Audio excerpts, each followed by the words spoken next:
When you think of Fiji, a vision of paradise comes to mind. However, this paradise may be lost to climate change sooner than we can save it. The South Pacific nation is facing major environmental difficulties, including rising sea levels and dying coral reefs. They are so desperate, at least one of the resorts has started asking tourists to help. Tourism is a major source of income for the island, and its coastal roads are lined with resorts and jam-packed full tour buses. The problem is all this development and reliance on tourism, along with rising global temperatures, have made Fiji a delicate place to live. One resort, the Outrigger Fiji Beach Resort, built a coral gardens, which the hotel guests helped maintain.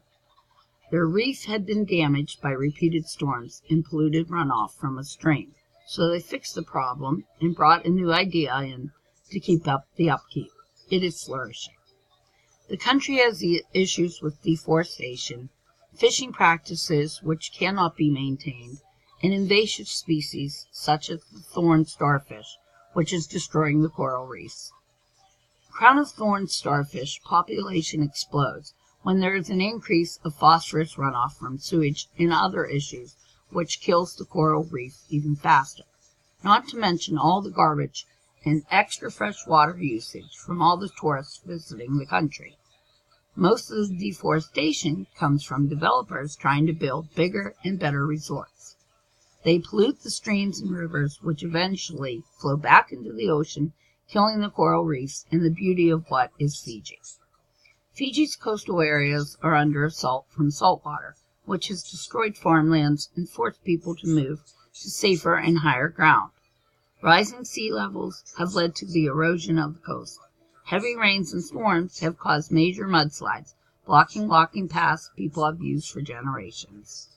A tropical cyclone named Kenny packed winds of more than 75 miles per hour and dropped nearly a foot of rain on an island called Viti Levu. This storm had come just 1 week after another cyclone, Josie, had hit the small island nation. The surprise to these two storms was that they occurred after cyclone season had officially ended. The islanders believe, whether scientists do or not, that the timing of the storms is due to warming temperatures, which are leaving them more vulnerable. The islanders claim they got more rain in 1 week than they usually get in 1 year. The good news is that people in Fiji are talking about climate change. The Prime Minister, Frank Bainimarama, is the current president of COP23, the United Nations Climate Change Conference. He has let it be known that already a quarter of their bird species and 2/3 of their amphibians are endangered or threatened because of rising sea levels, rising sea temperatures, and overfishing. Another great sign was ecotourism. In some areas, solar panels generate most of the electricity, such as lights and fans in huts. Agriculture is grown locally along with the fish. Most areas have an abundance of recyclable containers for bottles, cans, and other things from the resorts. People are trying hard to live off the land again in Fiji, and they are bringing this experience to visitors willing to try it out. Gone are the days of standing near or on the coral reef with a spear in one hand ready to catch a fish for dinner. Hopefully, not gone are the days of living coastside with the ocean breezes through your huts.